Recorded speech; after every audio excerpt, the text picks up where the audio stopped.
Hey, it's Mitch Tram. I've had days where fish would follow a worm, pick it up, spit it out almost immediately, kind of over and over again, kind of very light bites. And a lot of those times, adding a little bit of scent was all it took. The bites got better, fish seemed to hold on to the bait longer, and I started actually hooking up. Now, here's something that's kind of odd. I've also had the opposite happen. Added scent, and the bites basically just shut down and then stopped using it. And the fish went back to kind of the same non-committal light type bites. So does fishing scent actually work?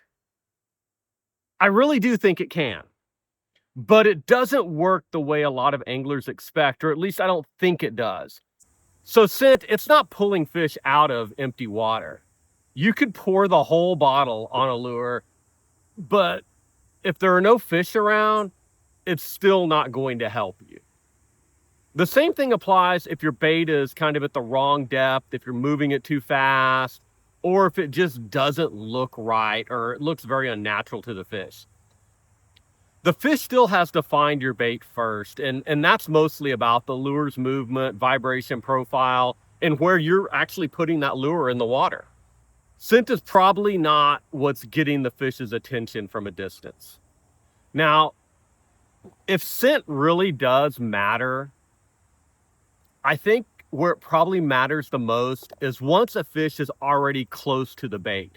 Scent may make the bait seem a little more natural. It may also cause the fish to hold on to it a little bit longer. In my experience, that's what I've seen. Sometimes that extra second is all you really need to feel that bite and have an opportunity to set the hook. Thinking about like a jig, right? Or a Texas ringworm, a Ned rig, a drop shot, weightless worm, things like that. I think it makes sense on these baits. Those slower baits that aren't moving as much or as fast. If the bait stays around the fish longer and the fish has time to inspect it and decide whether it wants to pick it up and eat it, I think scent helps there, or it can help there.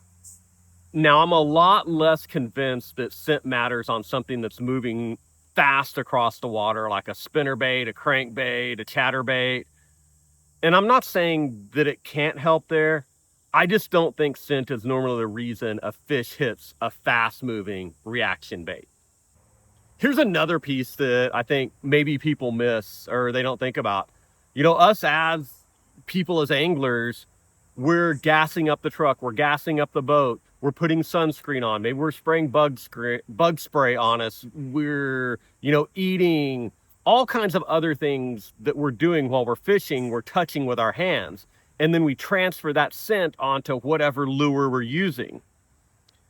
And so these attractants may not be attracting fish at all. It may simply be covering up something unnatural that was already on the bait or that we transferred to the bait by handling.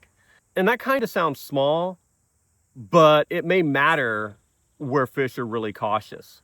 So I think it's twofold, right? It may be masking odors, and it also may be providing something that fish are truly attracted to.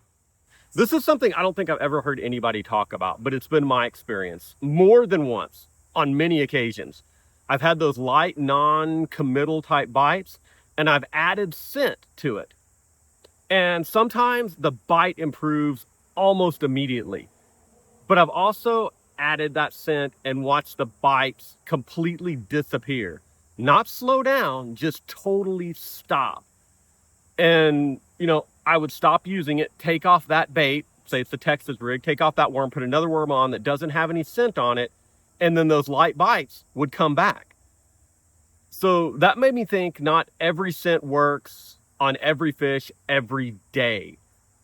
Maybe stronger or sweeter is not automatically better, right? If the scent doesn't seem natural to the fish under conditions, it may cause them to hesitate instead of commit.